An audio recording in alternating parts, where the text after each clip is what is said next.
తిరుమల శ్రీవారి ఆలయంలో కోయిలాల్వార్ తిరుమంచనం వేడుక శాస్త్రోక్తంగా ముగిసింది. ఈ నెల 17న జరగనున్న ఆదివార ఆస్థానం పర్వదినాన్ని పురస్కరించుకుని ఆలయ శుద్ధి కార్యక్రమాన్ని అర్చకులు ఘనంగా నిర్వహించారు. ఆనంద నిలయం మొదలుకుని ఆలయ ప్రాంగణం అంతటా సుగంధ ద్రవ్యాలు కలిపిన పవిత్ర పరిమళ జలాన్ని ప్రోక్షణం చేశారు. ఈ పవిత్ర వేడుక నేపథ్యంలో మంగళవారం అష్టదళ పద్మారాధన సేవను టీటీడీ రద్దు చేస్తుంది. ఆలయ శుద్ధి అనంతరం స్వామివారికి ప్రత్యేక పూజలు నిర్వహించి భక్తులకు సర్వ దర్శనాలను పునరుద్ధరించారు.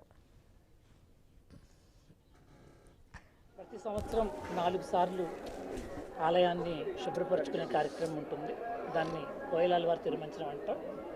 ఉగాదికి ఈ సంవత్సరం మొదటిసారి చేసుకున్నాం.